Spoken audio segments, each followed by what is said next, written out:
আজি আন্তৰ্জাতিক নাৰী দিৱস বিশ্বৰ বিভিন্ন প্ৰান্তৰ লগতে সোণাপুৰৰ দিচাং ৰিজৰ্টতো বেচৰকাৰী সংগঠন সমিতিৰ উদ্যোগত উদযাপন কৰা হয় আন্তৰ্জাতিক নাৰী দিৱস।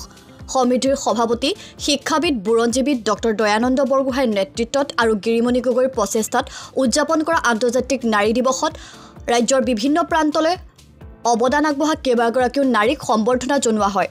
অনুষ্ঠানত বিশিষ্ট অতিথি হিচাপে উপস্থিত থাকে সমিতিৰ সভাপতি শিক্ষাবিদ বুৰঞ্জীবিদ ডক্টৰ দয়ানন্দ বৰগোহাঁই, অসম চৰকাৰৰ প্ৰাক্তন মহাধিবক্তা ডক্টৰ ৰমেশ বৰপাত্ৰ গোহাঁই, লেংডন বাতৰি কাকতৰ স্বত্বাধিকাৰী নিতুল বৰগোহাঁই, সমাজকৰ্মী দিলীপ গগৈ, উদ্যোগী ব্যৱসায়ী দিলীপ কলিতা, ব্যৱসায়ী সুদখিং শেখাৱত। অনুষ্ঠানত বিশিষ্ট অতিথি হিচাপে উপস্থিত থকা ব্যক্তিসকলে ৰাজ্যৰ বিভিন্ন প্ৰান্তলৈ অৱদান আগবঢ়োৱা কেইবাগৰাকীও নাৰীক বিশেষভাৱে সম্বৰ্ধনা জনায়। অনুষ্ঠানত সম্বৰ্ধনা জনোৱা হয় বিশিষ্ট লেখিকা তথা লেংডন বাতৰি কাকতৰ সম্পাদিকা ৰেখা বৰগোহাঁই, হস্ততাঁত শিল্পী পদ্মশ্ৰী হেমপ্ৰভা চুতীয়া, অভিনেত্ৰী সাগৰিকা গোস্বামী, জুৰি গোস্বামী, কুণলতা গোস্বামী, তৈবু নিচা আৰু Punam Gogoi. News desk report, লেংডন বাতৰি। সজাগতা সৃষ্টি কৰি তেখেতলোকৰ ওপৰত আইনগত ব্যৱস্থা কৰিবৰ বাবে আজি আমাৰ সন্মানীয় জ্যেষ্ঠ আমাৰ সকলোৱে সন্মানীয় ৰমেশ বৰপাত্ৰ গোহাঁই ছাৰ আছে। তেখেতে নিশ্চয় এই কথাষাৰ উপলব্ধি কৰিব। আমি এনেধৰণৰ ব্যৱস্থা কৰিব লাগিব, নতুন প্ৰজন্মক আমি আদৰ্শ দেখাব লাগিব, প্ৰেৰণা যোগাব লাগিব। তেতিয়া আমাৰ সমাজখন সঁচা অৰ্থত আজি নাৰী দিৱস পতাৰ যি উদ্দেশ্য এইটো সফল হ'ব। মই এই কথাষাৰ আপোনালোকৰ আগত কৈছোঁ। আপোনালোকে সঁচাকৈ এই সমিতি অনুষ্ঠানৰ যোগেদি সমাজক সজাগ আৰু সচেতন কৰি এই একাংশ বাৰে বাৰে মই শব্দ আন্তৰ্জাতিক নাৰী দিৱস উদযাপন কৰিছোঁ। আমি এয়া 1975 চনত আন্তৰ্জাতিক নাৰী দিৱস হিচাপে ৰাষ্ট্ৰসংঘই স্বীকৃতি প্ৰদান কৰিছিল, কিন্তু ইয়াৰ ইতিহাস বহু দীঘলীয়া।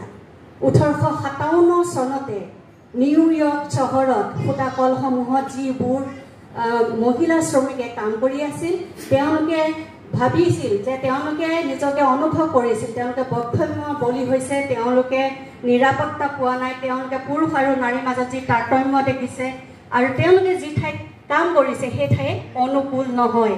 গতিকে তেওঁলোকে একত্ৰিত হৈ তাৰ প্ৰতিবাদ কৰিছিল, তাৰ আন্দোলন কৰিছিল। কিন্তু সেই আন্দোলন চৰকাৰে কঠোৰ হাতেৰে দমন কৰিছিল।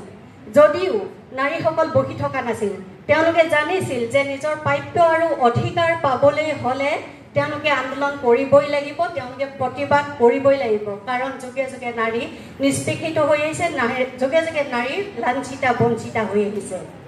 আৰু সেয়ে লাহে লাহে তেওঁলোকে যেতিয়া আন্দোলন কৰিবলৈ ধৰিলে, তেওঁলোকে একত্ৰিত হ'বলৈ ধৰিলে।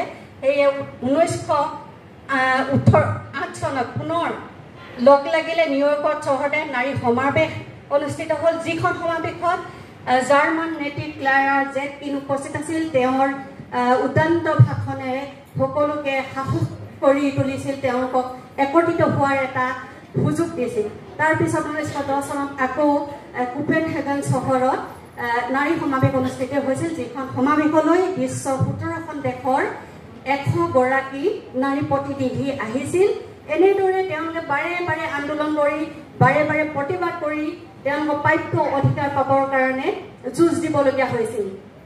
সেয়েহে 1975 চনত নাৰী দিৱসটোক আন্তৰ্জাতিক হিচাপে ৰাষ্ট্ৰসংঘই স্বীকৃতি প্ৰদান কৰিছিল।